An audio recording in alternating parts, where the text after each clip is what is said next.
Welcome. I am Kathy Obear with the Center for Transformation and Change, and I am just so excited. We had hundreds of people register. You all will get the recording, and we have a lot of folks live, which gives me tons of energy. Today we're talking about, in this time of crises, knowing this is just one of many you've had, and there's going to be a lot more, particularly second and third waves just with the pandemic.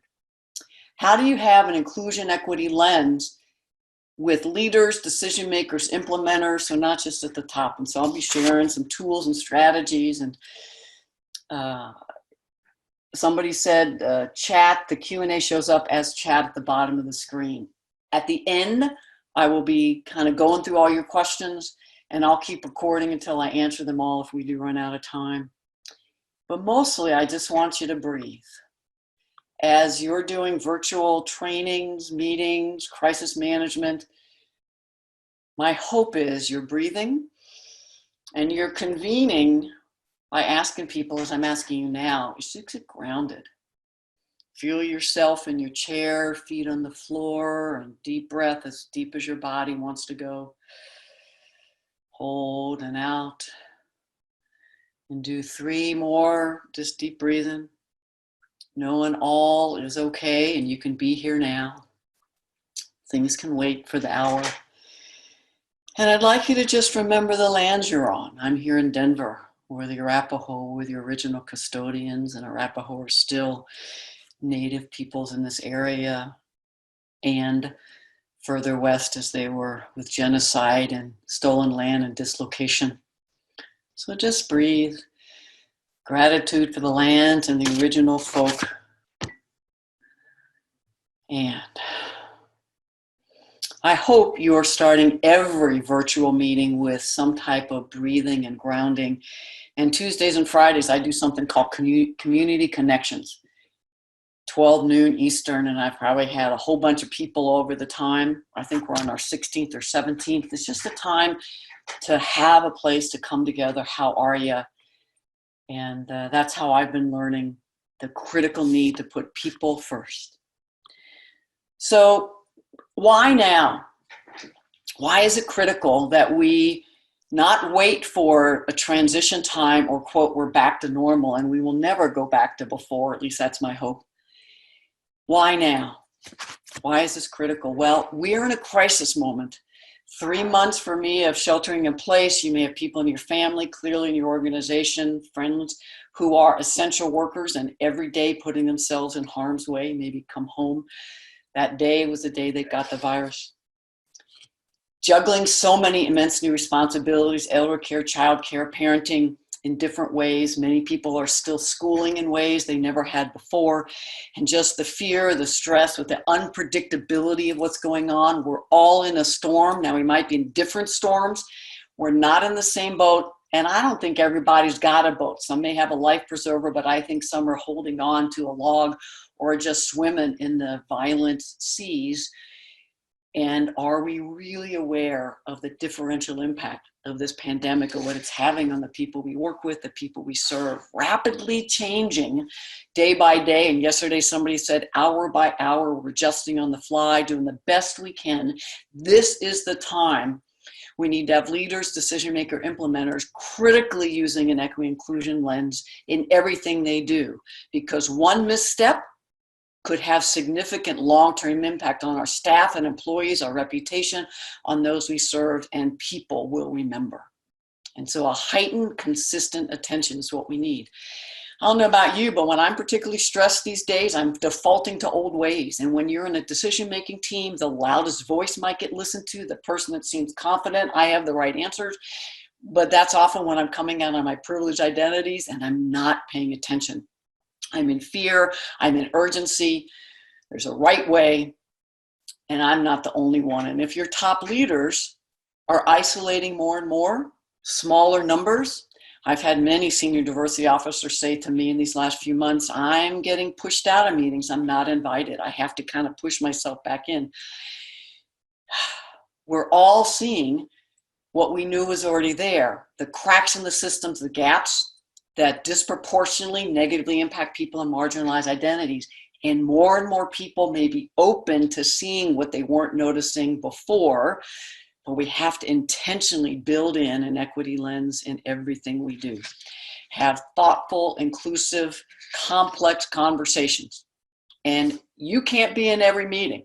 And so what I'll be talking about is what can you do when you are in the meetings, whether you're a senior diversity officer or diversity officer some other level, you're in HR, you're a leader that's a change agent, but you're not in the meetings, you don't need to be. And then how do you get people who are in those meetings, if you can't get yourself there, skilled up?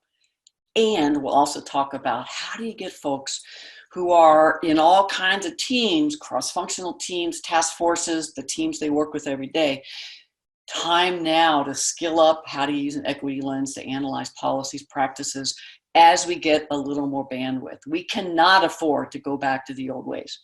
There's been too much harm done, and more people are now speaking up and telling you this is what's going on.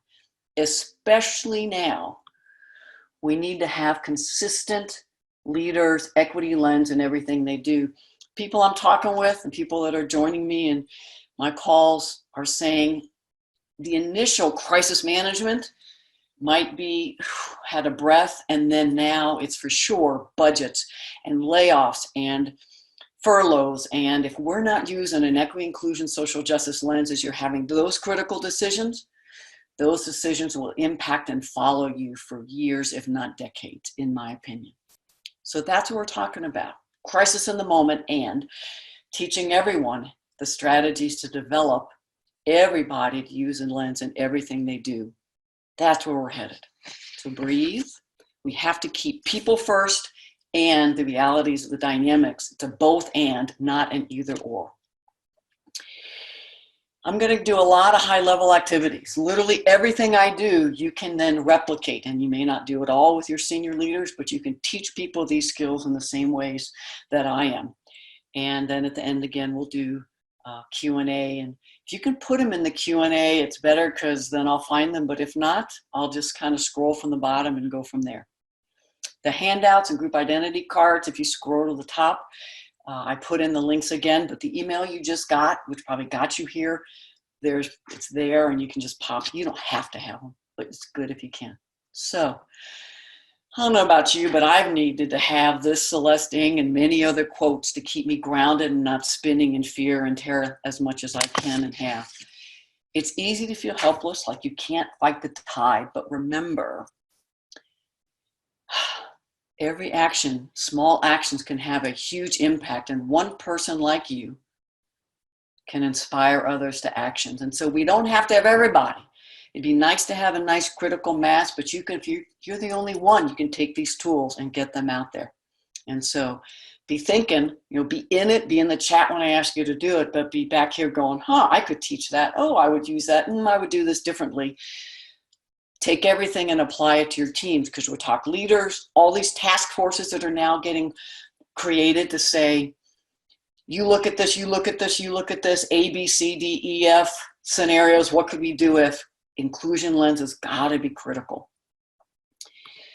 So as I'm working with groups, I would encourage you to all start with strengths and have them talk about how are we already, just because we did use an inclusion lens during COVID-19, as soon as we started having to make decisions, and then through now, however many months and weeks that's been, as we're quickly moving, redesigning on the fly, start with a strength base and have people identify, well, by group membership, this is what we did. And, if you're in K-12, PK-12, like how are we doing meals? How are we getting information out to parents and guardians? Are we going to serve the students virtually? Can we, or does that really set up a in-group, out-group, because who has access and who doesn't? How are we doing, folks that have been served with IEPs, I think is the word, so people with different disabilities, and are doing counseling? Colleges have been asking all those same questions as they've moved all them teaching online within weeks, and all kinds of dynamics, and they're just changing how they do it as they realize that, by group membership, some folks have more access, some don't, some learn better in face-to-face. And so lots of constant change. How do you do advising? How do you do supervision and coaching? And most all organizations are really between essential workers and remote workers, have just constantly been changing and upgraded literal technology as well as meeting technology. So have people acknowledge the outrageously phenomenal changes they've been making without much training, and the resilience it's taken, the creativity it's taken, acknowledge it.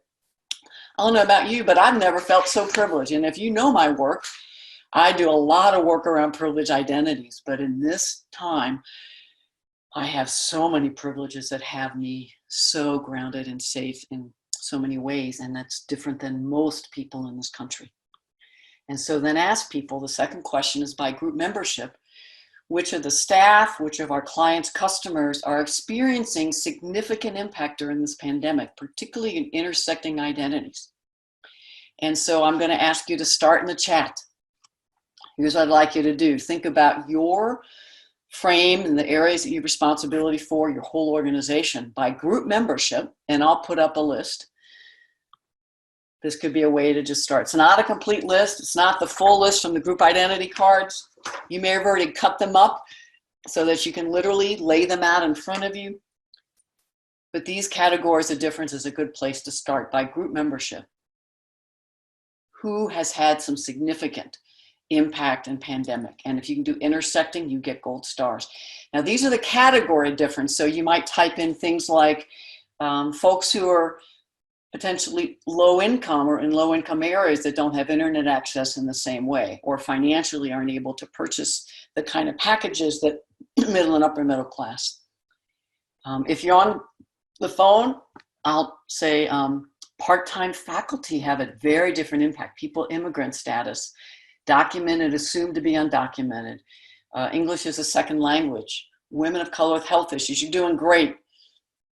LGBT youth who may be unsafe in the home, people unsafe home because of child abuse, domestic violence, adults with developmental disabilities, gig workers. This is great. It's a wonderful list. Folks who are in prisons, folks who are homeless. These are wonderful. Foster youth. And again, imagine this is what you're doing virtually with your team, and then you pause and have people are refugees, especially have people name which ones they hadn't thought of. People living with essential workers. And look at that language, expendable workers.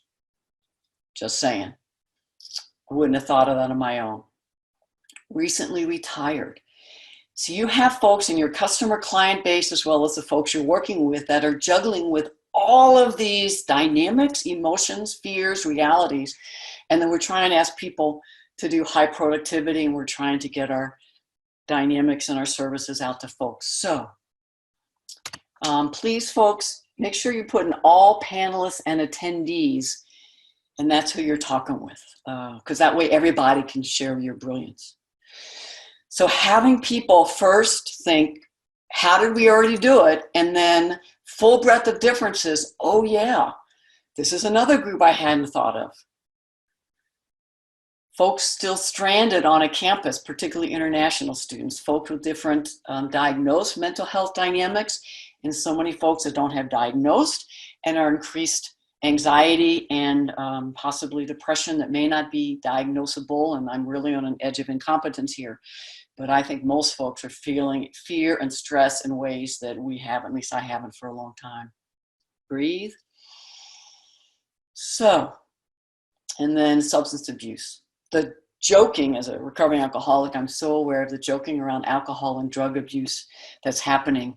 I'm not personally impacted, but I wonder how many folks are finding, they're using that or food or overworking or relationships. So I could keep going. Skilling of people to have the breadth of differences. The next question could be, by group membership, which of these are on your screen consistently? So I'll put the screen up again, but this is for you to reflect. Feel free to chat if you want. People learn differently, and by typing it in, it may be useful. Which do you think about every day as you're making decisions to serve others, how you're working together as a team, and which aren't? So just kind of breathe in. And page 7 in the handout, if you have it, has a full list of the ones that are the group identity cards. And just notice.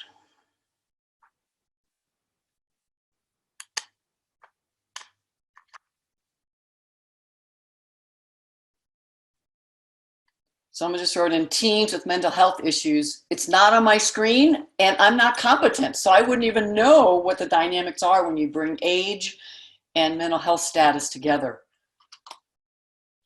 There's so much I don't know. And we're trying to get all the leaders to recognize this is kind of what I know, but geez, these 5, I have no idea. Therefore, who do we need to bring into the conversations so that we have greater competence? Again, we're not judging, blaming, shaming. People are coming to this insights on their own. We're moving quickly in crisis management. EDI, equity, diversity, inclusion, social justice can quickly fade away, be pushed to the side. It's a nice to have, but we don't have time. We have to get it in, and we can't all be in the room. So we're training leaders. So the next question to be working with leaders, and again, not just the executive group, any task force that's newly formed, equity inclusion groups that are still meeting, and then all teams. Which of these groups are on the screens of your colleagues? So you just said these are on mine, but us as a group, and so people could share if it's an intact group, or if you're working with folk, you can say, so leaders in other areas, what do you notice are on their screens and which ones aren't? Because you can then manage up. And so if you're in a task force, equity inclusion task force, you're having this conversation, you can say our senior leaders and the next 2 levels down do pretty good around race, if it's black, white, but beyond the black, white binary and indigenous folk, they're not thinking about, and multicultural, racial, not thinking about. They're pretty good around sex assigned at birth, but not really good around gender identity. So you can just kind of, and say food insecurity and internet insecurity and housing insecurity. If we're not in the room, they're not thinking about those. So that's ways you could get not only intact teams, but folks that are managing up to go, and then therefore, how do we help them have those greater capacities? And usually it's we got to get people in the room in this short term.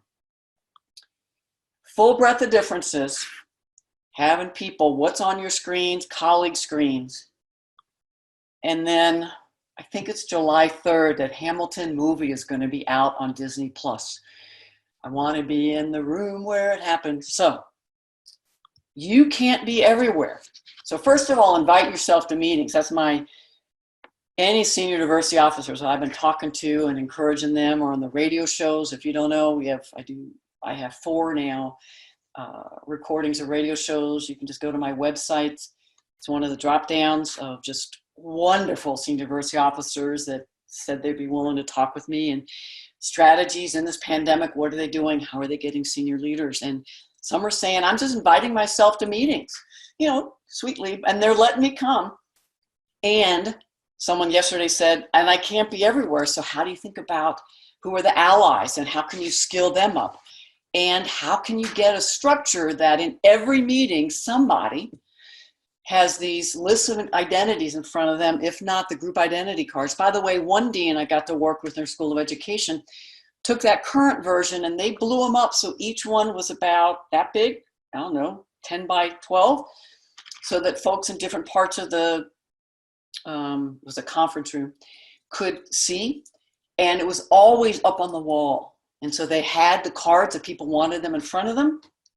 And it was what a statement to say, this is what we're doing. No decision, no idea gets moved very far until we ask those questions by group identity. You have the most current list. I think that's 36. It's updated and there's a way on my website, or send me an email. You're like, oh, you're missing this one. So if you're not in the room where it happens, how do you get folks to be asking these questions and skill people up? The next question is, so by group membership, who do we serve? Just who are our clients? By race, class background, and again, there might be many answers to every category difference. And if you have data for percentages, that's even better. Have that in the room. Who are our folks by religion, spirituality, ways of being, geography, full breadth of differences. And How about our staff? What do we know about our staff? And this is where you have some HR folks or other assessment folks to let you know, because most leaders may not carry this information. And so, oh yeah, and then what are we learning about all these identities as we're in this pandemic? So to give people permission to not know and say, we realized actually about 10% of the students we're serving are food insecure, and we didn't know. We're a private liberal arts college, we're at 70,000 and we had no idea. And actually housing insecurity, it's actually 10 to 15. And that's just the folks we're learning about. And then to ask the question again, what are we learning that in this environment, what identities have them all, but particularly focused during this pandemic? Whose needs are being underserved? We're realizing before they were underserved, but right now we really have to get better service, meet needs, help success.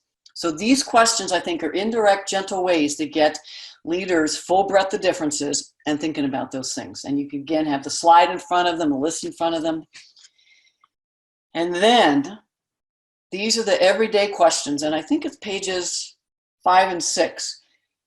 This process, as well as the one I'll do in a bit, most of it is just right there. Someone in the room could be asking these questions if no one else does. You can also take these questions and put them on a wall chart, so that if you are in a room, everybody else virtually can see it behind you. You can ask people to make cards, all kinds of ways to get these so everybody is looking at the same. So every idea, any thought gets run through these questions before it gets very far. By group memberships, which groups probably will have their needs met? If we do online teaching in the fall, I just saw a couple schools have already said we're going to be in person, and then starting, quote, Thanksgiving break, let go of fall break. And this is higher ed, but K-12 might be doing the same thing. From then on, we're going to be doing virtual teaching. So if we do virtual teaching, who will probably get their needs met? Who may not get their needs met? What are we learning? And the next two you may find redundant. I think it can help people get much more specific about the unintended negative impact and discriminatory practices that have been in place and we're putting in place. Extra barriers, hurdles, obstacles. I think most people can use that language. And I actually like number 4, might be unintentionally, keyword, negatively impacted. The policy, practice, service, decision. And so running people through those questions ahead of time to reflect, as well as in the moment time to think about, make some notes, go through the group identity cards. Full breadth of differences as you're doing it. And it can really help people see. Now at this point, folks might say, we don't know. And so let's pause, get more data. Who else do we want to bring in this conversation? Is anybody available? We could Zoom them in, right? You could have folks know that this meeting's happening and let like 10 people know who have different capacities around different identity groups, as well as maybe they've done some research or have access to data. Say, we may not need you, but can you have this be thought-provoking, do your own kind of quiet time, and if we need you, we'll send you the link to come on in. Now, you can go through all those questions, and you're going to get pushback. So pop into the chat. I love it. Imagine yourself in the meetings and see some of the folks who, if people show you who they are, believe them, as a Dr. Maya Angelou. Believe them the first time. So probably folks will have similar behaviors, if not exaggerated, given the stress, tension, anxiety.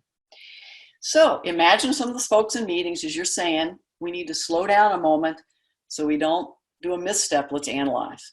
What's the pushback you're going to get? I'll give you some of my favorites, but I would love you to. There's one. We don't have time for this. It's a crisis. We can't make everybody happy. I love when people go to the far extremes. We can't meet everybody's needs, therefore, we'll do it the same old way. We're coddling. Oh, if we have to think about everybody, we'll lose our core. Woo, Barbara McCall, it's a great one. We're in a scarcity mindset, and that's what these are coming from, deficit and scarcity mindset. We can't hold back the majority for a few. That one's a great one. We have to lay off people. We can't think about diversity. It's just last hired, first fired. And diversity goals be damned, those quotas be damned. So here's what, listen for the coded racist, classist knowledge, sexist, homophobic, that's gonna come out in these stressful times. Yeah, and Julie's question, folks of color are often the ones, or folks with other visible or well-known apparent marginalized identities, folks are gonna turn and expect you, but you're already exhausted, you've already been doing all the heavy lifting. So to be honest, this webinar is particularly geared for folks with multiple privileged identities, so that we're the ones starting to do the lifting. And so we've got to be the ones naming these issues. And so, with all my group identities, I can say, here's some of the ways I've wondered if it really is worth the time, and I believe it is. But I'm like, we have to be efficient, we have to be cost effective. And, you know, and so I own them and say, you know, we're just wasting time. And then I might say, but as you all know, you've heard me steamroll ahead and then have to come back, eat humble pie, and it took longer to clean up the mess I created than it might have to just walk through a process early enough.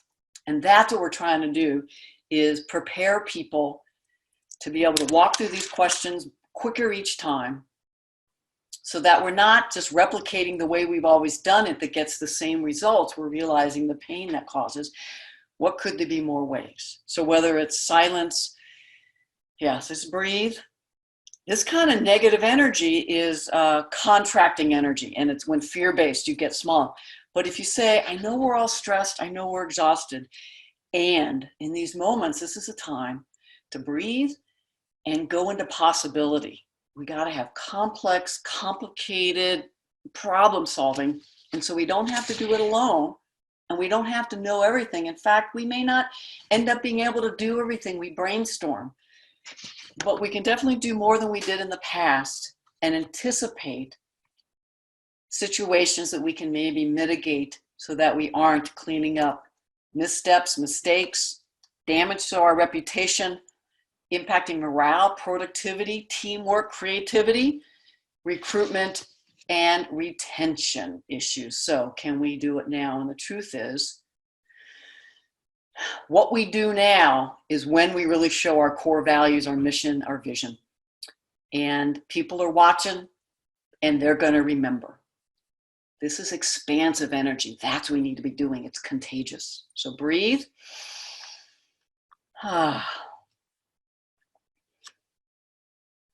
So I've been talking about ways in the moment to plant yourselves, plant other people, train everybody to ask these questions. And now I want to show you, very similar but different, because I think more people have bandwidth now to say, I'm noticing that we've done a lot of changes and actually I like them. And we've got some cracks and gaps and I don't want to lose these. So you have some folks that could analyze policies, practices, products, services, programs, protocols with an equity inclusion lens. And it doesn't have to be everybody, but you can get a lot of folk in a room, maybe people that are already in pre-existing teams, task forces, councils, or form a cross-section, your division of say, this is what I want to do, who's got some bandwidth and energy and is pretty good around equity inclusion competencies, your implementers, your knowledge experts. You know our clients, come help us do some reflective planning, some forecasting. What could we do if? So again, this is where pages 5 and 6 have some of this summary. Again, you can be taking pictures of my slides as well. And these are folks who come together to literally analyze, come up with recommendations, and maybe revise and test out. So, and that might be 3 different groups, people with different capacities, but you know. So the first step is gaps and cracks. Having people come together and just share, what have you been noticing? What have you been, either from strengths, what changes have you made in innovations? Collect those up, by the way. And therefore, what kind of gaps in the old way we're doing it? And let's not lose those. Some of you already knew these gaps were there, so let's just collect them up and put them on a website so that we can share across the entire division, the entire organization, because we're noticing and probably other folks are. And it'll kind of increase awareness and commitment to changing practices when people really hear the stories about, this is what we found, here's what the customer said, and we changed this, and here's what they said. Something that can really bring the stories alive of your staff and your customers of what they're going through and what the changes are you're doing. So by group membership, what groups were we maybe not serving as fully given what we're seeing now? And what groups do we have to have on our screens as we're moving forward, particularly intersecting identities? Similar questions, again, repetition is good. It took me years to be able to get these so they're in me. And some days I still don't show up with them all. And then just begin to ask, how equitable and inclusive are our practices in general? And so I'm going to tell you 3 of mine from my earlier years in college administration to model that, actually to have people tell stories of times they were not very inclusive can just show how we could at any point not be thinking about it and still replicate dynamics. So first was I used to do a lot of homophobia training, and like Barb Kistler at Colorado State University and Ray Myers from Wyoming at the time put together a great workshop that I experienced and learned, and then added a little bit. It was mostly their work I kind of took out and trained people how to do it. Here's what I know.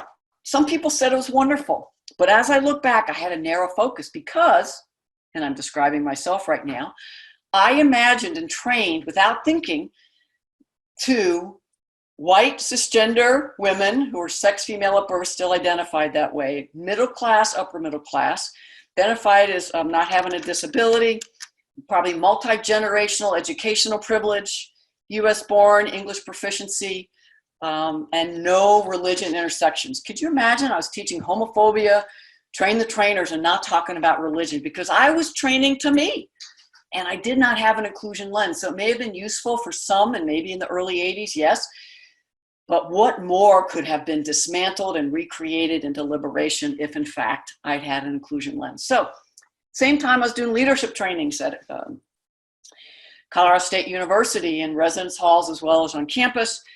And I taught what I knew. I taught what I'd been training. So I didn't do a critical analysis. I was like, what can I easily find? Books in the library. So think who, feel free to start putting in the chat. Back in the early mid 80s, who got published because of the racist, sexist, heterosexist. I could keep going. Publishing field, that's not changed much. And who I'd been trained and mastered. So just go ahead and pop in who you think I read and then taught their models. White men, keep going, to my knowledge. Cisgender, heterosexual. I had no women. No feminists, nope. Nope. WASP probably, yep. So I was replicating the beliefs of scholars that came from elite schools.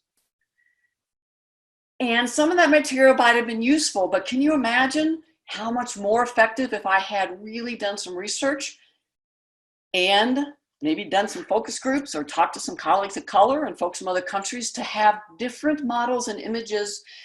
Whew, so breathe. That's just 2 of mine, and this is, could help. How equitable is it? Scale 0 to 10. Everything I do is a scale. And so have people be thinking about how effective was my workshop, homophobia leadership? 2, 3, 4, maybe for some. It sure as goodness wasn't a 9 or a 10. And this is a story I heard at an ACPA, a student affairs conference. The advisor to a recreational club sport group, which actually when I was in college, I was on an outdoor group. So this one hits home. So metaphorically, advisor went to the first meeting and she's like, I'm your advisor. She looked around, she thought, they all present male, cisgender, don't know about sexuality, but they're talking a lot about women. They seem to be able-bodied, but I'm not sure, at least physically able-bodied, and they're fit and athletic looking. Interesting. And as they were talking about how to get more people to join, because there's only like 10 of them, and talking about marketing, she said, well, you know, as you look at each other, what do you notice we have in common? And they're like, well, we love to go outdoor stuff and spelunking and they're like, she's like, wow, what I notice is, and she shared group memberships, and they go, well, anybody can come, they're welcome to join us. And that was so telling for where they were in their group identities, as well as around organizationally. You're welcome to join us. So imagine what their marketing was to date. Imagine what their posters had for graphics. Imagine if they were an activities fair, imagine who they went up to and said, hey, do you know about us? Or as people moved by, they said, hey, you look like you want to join us. People just like them. And so they did what they knew, just like I did. They did what they've been taught, stayed in their comfort zone, and saw no problem with this, even when it was pointed out. Now, you can use this example in training. Describe the situation. You can be creative and add a little bit if you want. Ask people in small groups to list, what do you think the marketing probably looked like? And what do you have 5 other ways they could learn to market differently that might increase their capacity to attract, and how they needs to change meetings, structures. I could keep going. So breathe. And someone wrote in, you can utilize affinity groups, focus groups. If you have centers that are identity-based, have meetings collectively, bring food, ask, all kinds of ways that can be useful. And critical skill is to teach people and have them share times they were not very inclusive and what could be different. So again, you have an intact team, a task force, they've got some bandwidth to learn these skills, not necessarily in the moment. And so you get a group of people together, diverse by demographics, and at least some with moderate cultural demonstrated competence on a breadth of differences. Not everybody has to have it all, but among them, at least 8, 10 different categories of difference and willingness to keep learning. Then you say, let's create a long list of current practices, policies that could help us improve. And if we use an equity lens, and to really serve the full breadth of folks. So that's where we're headed. Now, for right now, for you all, if you could, imagine you're in that group, and the first question is, what are some practices, policies, services during the pandemic that as we move into a time of transition and maybe hybrid, we need to analyze and just revise as we're thinking about now as well as in the future, possibly a resurgence of the pandemic. So just take a moment and maybe come up with 3 to 5 practices, policies you're already analyzing, or ones you're like, we need to revise these and analyze them. So just, I'll take a moment, pop in the chat. And then if you're stuck, well, see what people are writing in. How do we, quote, work from home and really analyze? Language access resources. How might internalized oppression be impacting people in working at home situations? How we're doing housing assignments, how we're grading, financial aid, admissions, housing, synchronous, asynchronous courses, how we're doing testing, how we're planning meetings, mental health. Wonderful. Now keep breathing, because as folks are typing this in, or if you're brainstorming, I actually like to use the chat, how we're doing time zones or not. So how we're delivering to older adults, folks that are mobility impaired, keep going. List them all, and then people are gonna feel overwhelmed. So it could be a good time. Keep popping them in, because y'all can go back and write these down if you want. This could be a really good time to have people breathe and talk about their passion. And so I put them into breakout rooms, 3 people maybe, and just ask, what is your passion for creating and revising our practices, policies, services, so we truly are serving and meeting the needs for a fuller breadth of folks and their identities, particularly marginalized and intersecting, and have them share that so that they get grounded in why we're doing it. And that can become a compass. The mission, the values, vision statements can all help too, but get those personal stories, you're building the team, and then you come back together. And it's practice time. So while you're in the chat, this one I think could be a good one to practice on. I never thought this was I just never knew that you could share interview questions ahead of time with candidates while you're interviewing.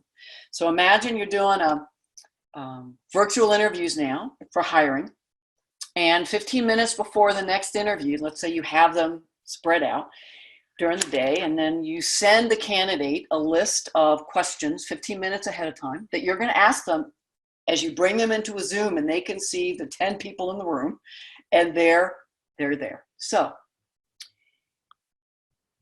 here's what I'd like you to do. Initially ask people, how equitable is it, our current practice, which is we do Zoom interviews and we don't give people the interviews, they just show up. So how equitable is that from 0 to 10? And you're going to get a range, but you're just having people test and then share and then maybe share why. So that you're getting to say, we got some competence in this room. And then the next one, which I want you to do in the chat, and y'all might be going, it's a bad idea, but play with me here. If we do not share the interview questions 10 to 15 minutes ahead of time, so a candidate in their own comfort, however they want to, can just ground, center, and explore them, by group membership, who will be at a disadvantage? I like it asking this way as opposed to who gets privilege. So full breadth of differences, I'll put the slide back up, but by group membership, who's at a disadvantage? So if we give them the interview questions, it actually balances, levels it out just a bit. You're doing great. Introverts, people with different, quote, mental abilities, folks, English as a second language, less talkative, fast thinking people,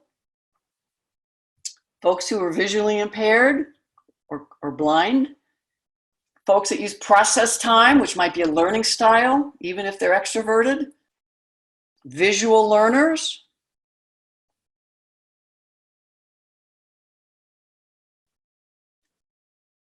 different cultural backgrounds, folks who do auditory processing, folks that might be neurodiverse, TBI, I don't know what that means.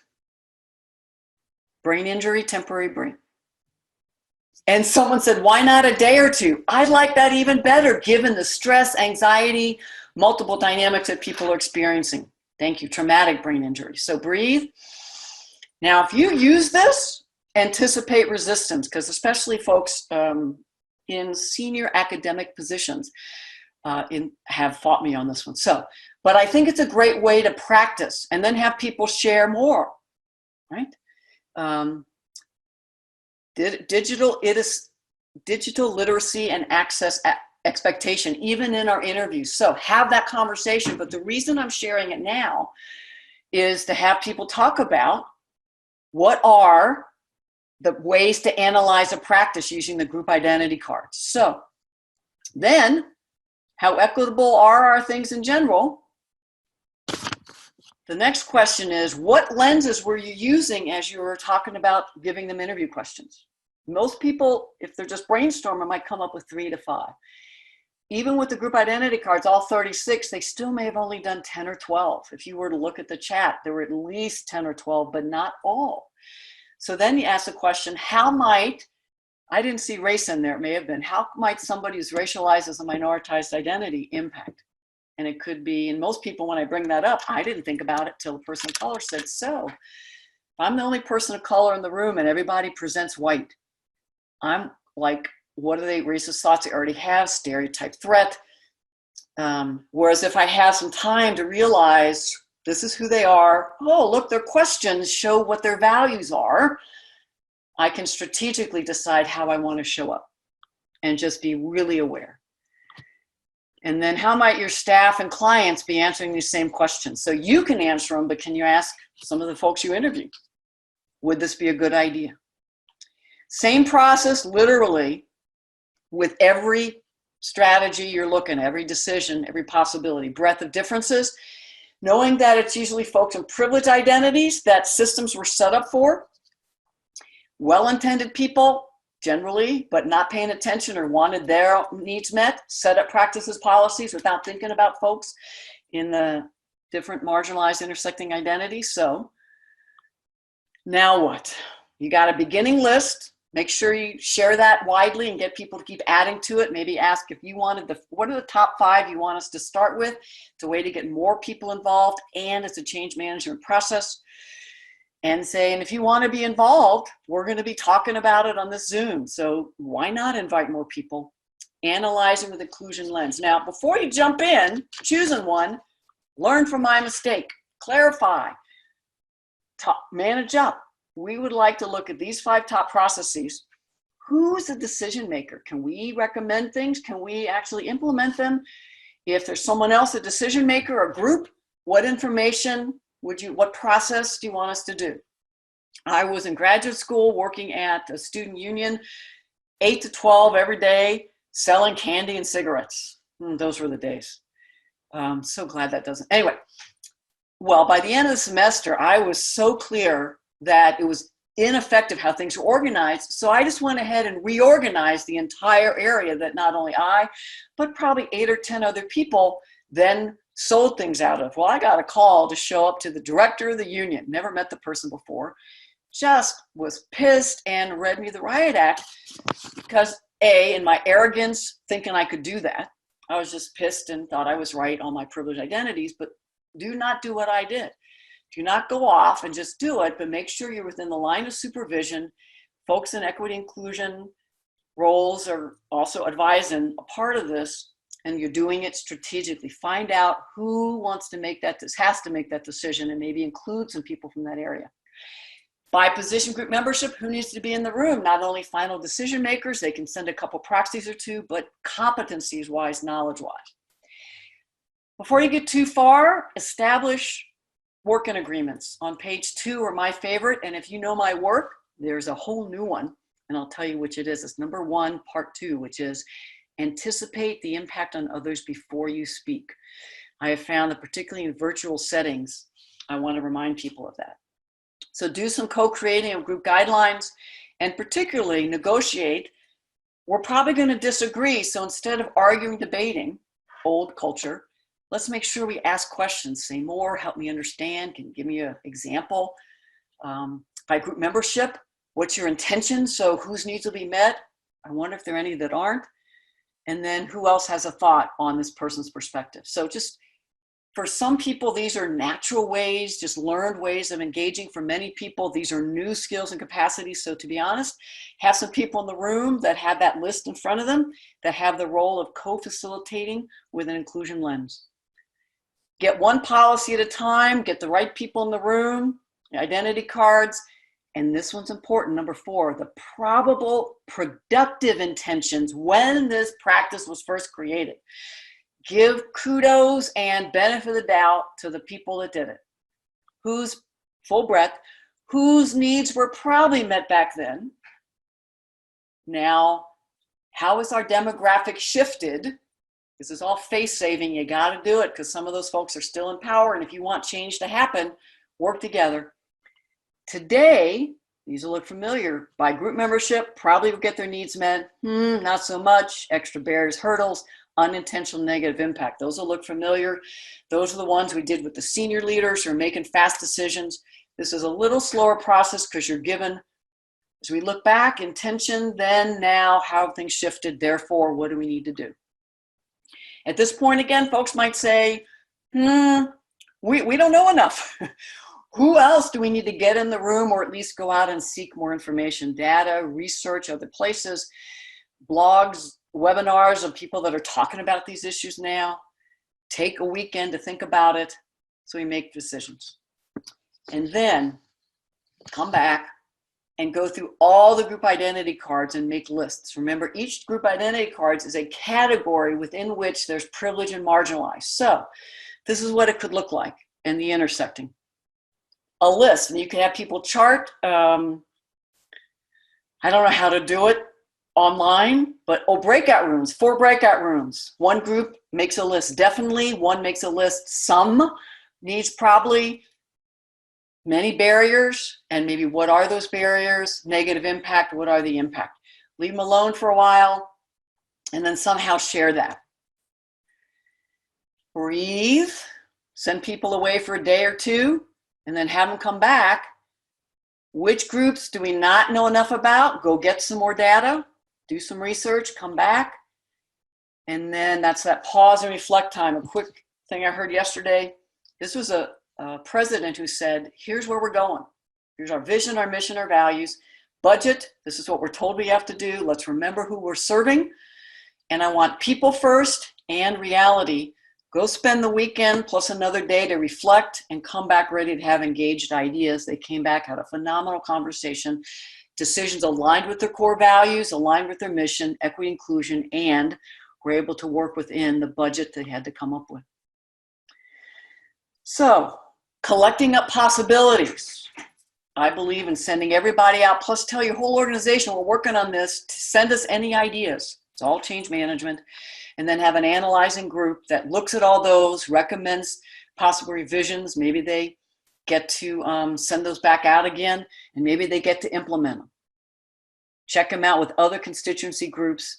If you're on a campus and you have multicultural centers or the affinity-based centers, the staff there, the students there can be phenomenal resources. Again, compensate for their time. But folks that are much more in the advocates, activists, direct service implementers, get them involved in these conversations, and then also ask all along anybody in the organization. So what else is possible?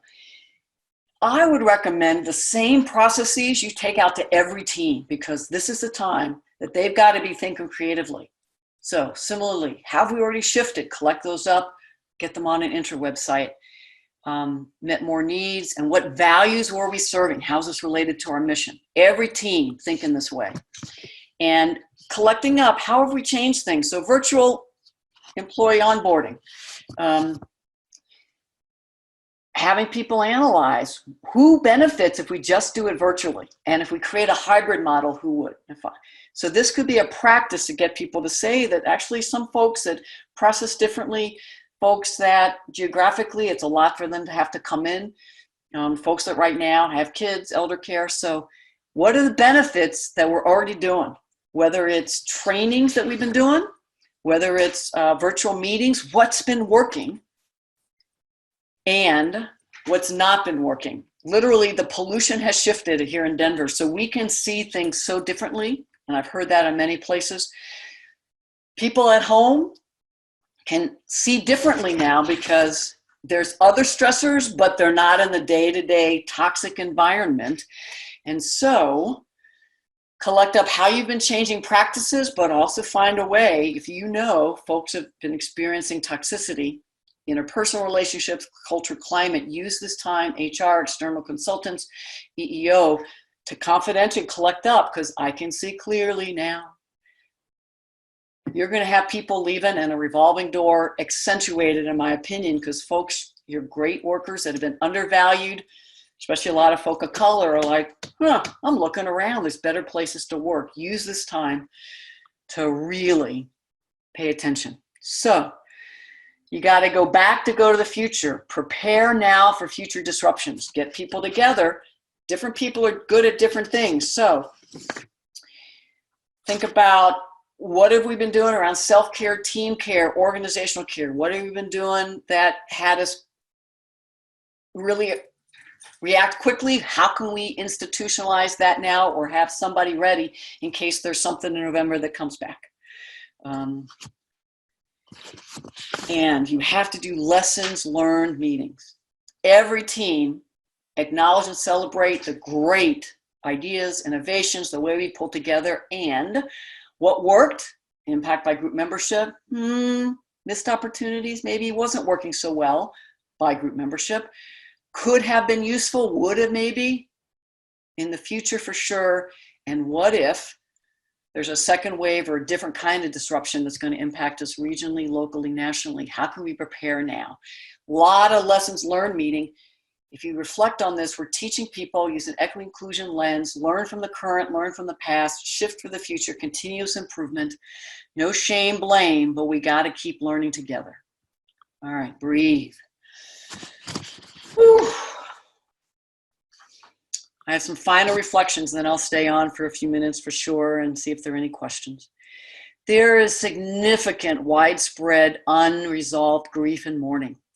And so finding the folks in your organization, your community that have some trauma-informed practices that can bring people together to begin to just share, how are you? And once you start having some hybrid in-person as well as virtual, even now, I would just do, how are people doing? And space for people to share and know they're not alone, and to get some resources to support for these traumatic crises that people are going through. And if you think that's ending now, with states opening up and the numbers rising and people getting sicker and more deaths rising, just keep breathing. We have to prepare now for collective grief and mourning. And when we are back in person, what could we do to support each other? Affinity accountability spaces could be a place to do some of that. How are you? Sharing at the deep level, intimacy level, by group identity. If accountability privilege groups, affinity marginalizes the language I'm using now. It's a great place to see if they're willing to come into affinity accountability space, what's working, what's not, what's the unintended impact, what can we do moving forward. All of that could be great in lessons learned, analyzing practices, and particularly healing and empowerment in marginalized identity. Courage to speak up. Mentioned this earlier. The folks who have been speaking up are emotionally exhausted. It's impacting them physically, health-wise, and they're still speaking up and putting themselves at risk, not only health, but jobs.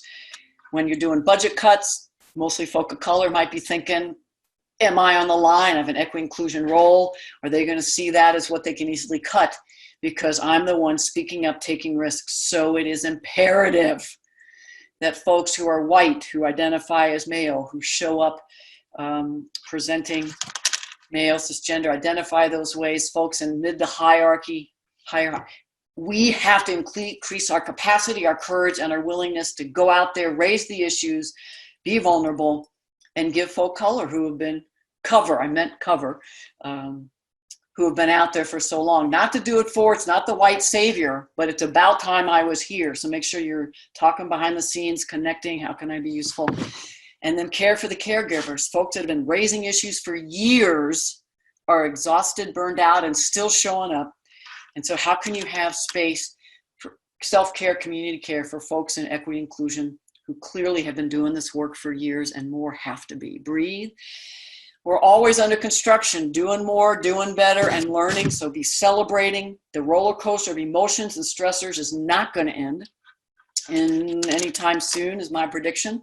Uncertainty is not going to end with the layoffs and furloughs. It's just budget. It's just going to keep going, and then with the national dynamics. So we can't predict what's coming, but we can be better prepared. And together, empowering everyone in the organization and the folks in crisis management right now to have the capacity to have an equity inclusion lens in everything they do, large, small, I don't care what the decision, as we're revising, creating in the moment, systems, practices, so we're truly serving everyone and aligning with our core mission, values, and vision, not just serving a privileged few.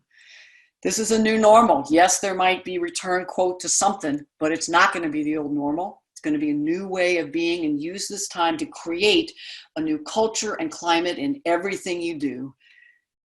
Whew. You can always send me a note at Kathy, Dr. Kathy Obear, and I'd love to get on a call if you've got more questions and wonders or want to know how we can work together. I always have a free first call with everybody. So I'm going to start at the end and work backwards.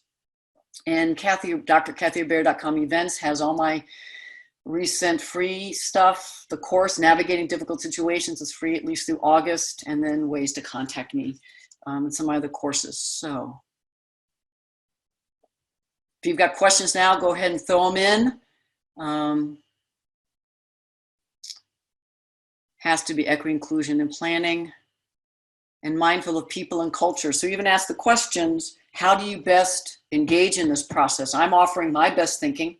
That might not be what that 8 to 10 people do. And so have people really reflect on what do you need?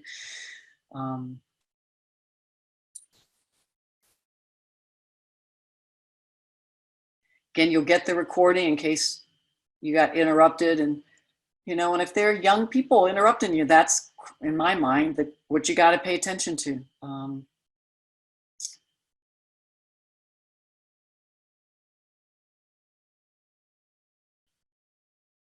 I don't see questions. So if you did write a question earlier, go ahead and pop it in right now.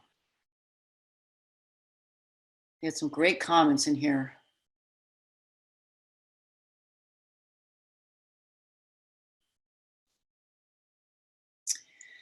Slide deck. I wasn't gonna necessarily. You know, the drkathybear.com/resources. That's where you can always find the group identity cards, how to do them, and white supremacy cards. Tema Oken, Kenneth Jones's work, they gave me permission. Tema did, Kenneth has died. It's exactly their work, just on cards. If you have a really advanced group, so that's there. I will put the slide deck there. So if you just go there, and I'm making myself a note, I'll put it as a PDF and just ask you to really honor my intellectual property, but that way you'll be able to remind yourself. And again, you'll get this recording. You may want to watch it with an equity inclusion team, your HR folks. Oh, I'm glad this stuff's helpful. Looking for questions.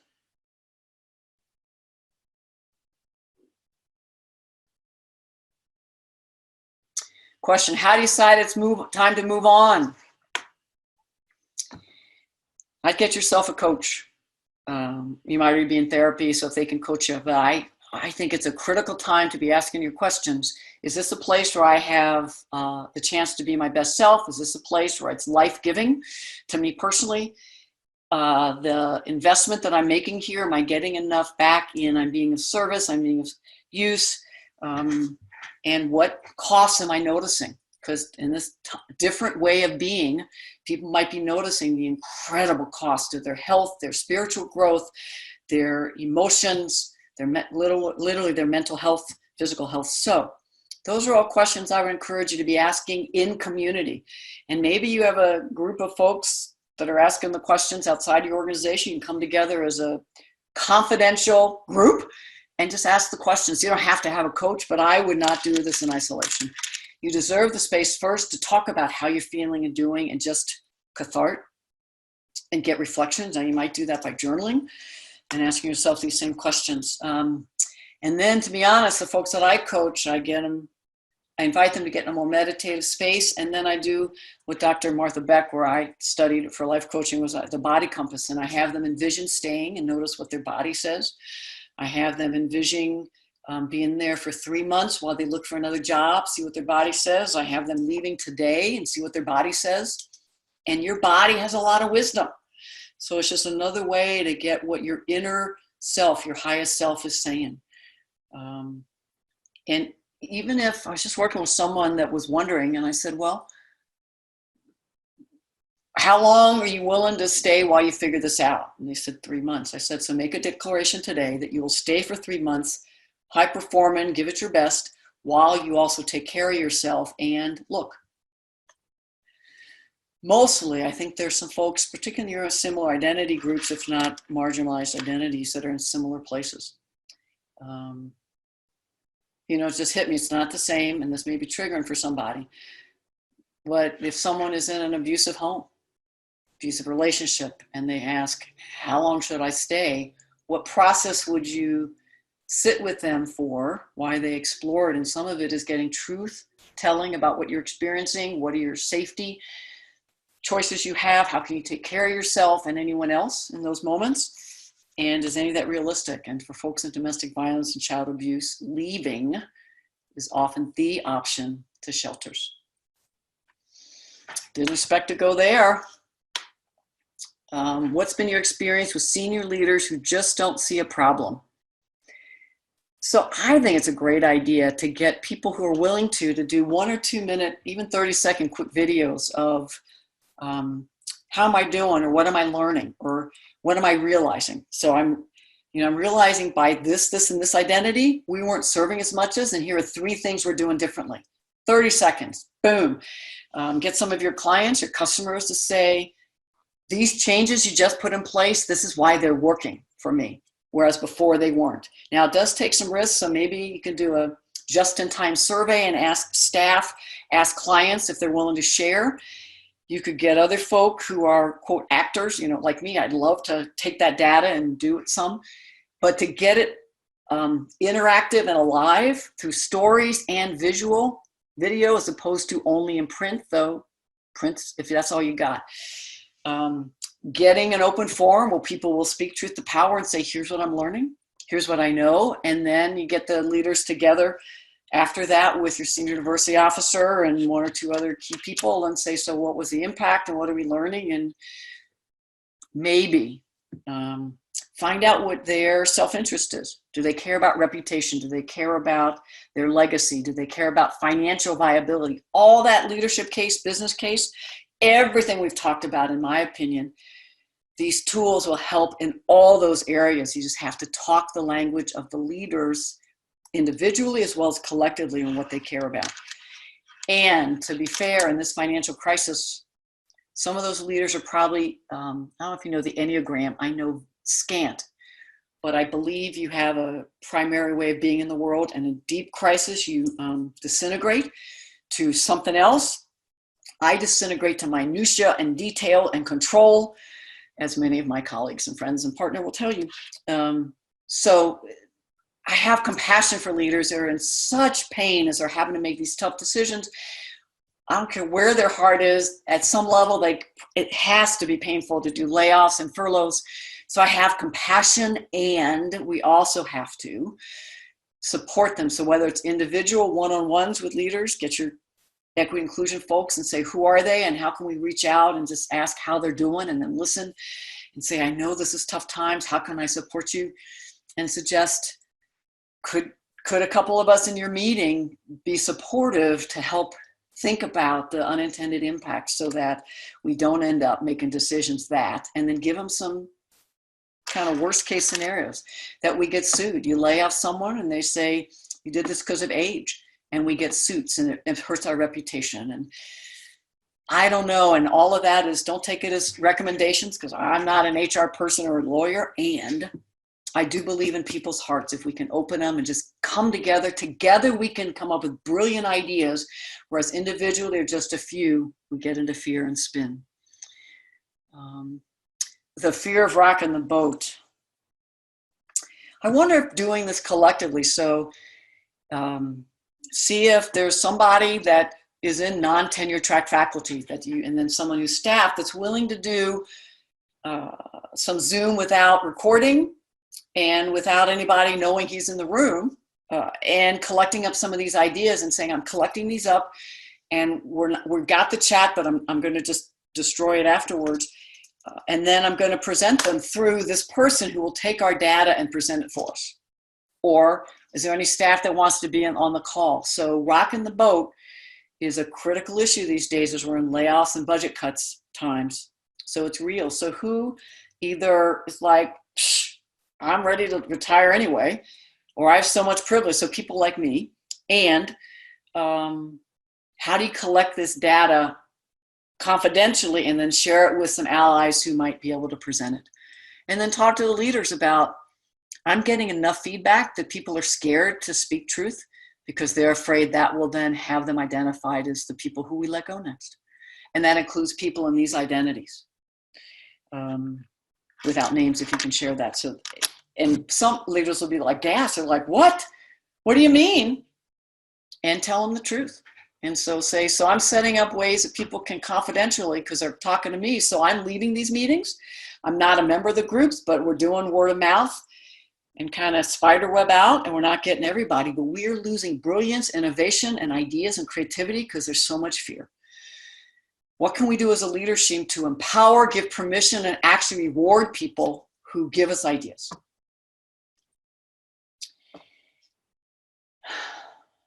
A question was, people use the term lead with race. I think I use the term center race. So I'll tell you what I mean, unless you can tell me more what you think they mean.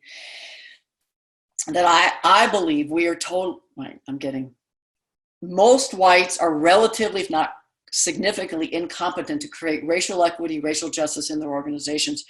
And the coded racist comments we make, we miss, we don't interrupt out of fear, we throw people of color on the bus because we want a relationship with whites. So, and I also believe that if we collectively can do racism, dismantle it, dismantle white supremacy culture, really shift practices, policies, program services with a race lens, create racial equity, then we're better prepared to do that same process with other intersecting identities and center gender identity, center immigration status, religious oppression. So I believe, and I've learned this with the Social Justice Training Institute, as in the US context, we are horrific about race, and there's so much racism, so much more evident today. It's always been there, but with the national dynamics and people in the White House. So I always try to keep race centered in my work, even if I'm doing breadth of differences. So whether I do that specifically, I name it, or I do it in me and my materials. And so, especially as white people, we've got to center race. That's what I mean by it. And not center whiteness. This, what I know, and there are people that have done much more writing about this, so I'd go find people that have much more brilliance. Centering whiteness could be you've got a group of 10 people and whites take up 90% of the time. Or whites go silent because we're talking about race. That centers whiteness both ways. Whites might come in and play, yeah, I'm better. So the one up on whites. Only hear an idea when a white person says it. So we're centering white culture in the way of being. No conflict, comfort whites, don't confront us. There's a right way, there's either or. So that's why the white supremacy culture cards can be a way to help whites get more clear about the ways that we have our way of being, the right way and only way. And then I do think some of it is when, you know, whites get frustrated or angry or cry, and then everything stops to take care and cuddle. Yeah. You want me to more? I could be wrong again. But when I've been in groups and we're talking about race and the whites are quiet, especially to look like this, if you can see my face, they're screaming. And the absence of engagement is painful for the folk of color. Once again, there's white gazing going on. Whites are sitting back. So that's what I mean. We're centering whiteness, taking care of white people as people of color feel they're on display and teaching again. It's just, ugh. So we are over a bit. I want to see if there's anything else. Okay, I don't see anything else. So I'll just end with thank you all. I got so much out of preparing and doing, much less your questions and comments. Again, you'll get the recording. There are so many ideas in this, and especially as you bring people together, trust in the brilliance of the group, and that what I'm presenting are capacities and skills and ideas that you have people in your organization can do. And if not, you've got people in your region, you can just kind of trade and barter. Come and do this for us and we'll go do this for you. Getting equity inclusion in everything, in the room where it happens every time. And trust me, these group identity cards, leaders love them, because then they're like, oh, I didn't forget it. They don't have to. They just have to have the cards in front. And someone says, you know what? We're not thinking about veteran status. Huh, we're not thinking about criminal background. Customer facing behind the scenes. It's a way to keep issues literally on the screen and the table. I'm Dr. Kathy Obear. I have a lot of time these days as everything I'm doing is virtually. So if you would like to get on the phone and explore ideas, how I might be useful, my courses, doing virtual trainings, coaching, would love to just keep learning with you. And mostly thank you for all you're doing to create socially just, equitable, inclusive environments in everything we do, and skill up, empower, hold people accountable for these skills and capacities. And mostly, I hope you and all you and yours are safe, well, and we really are creating new ways of engaging in community and learning from this that we can create a new future together. All the best to you. Take care.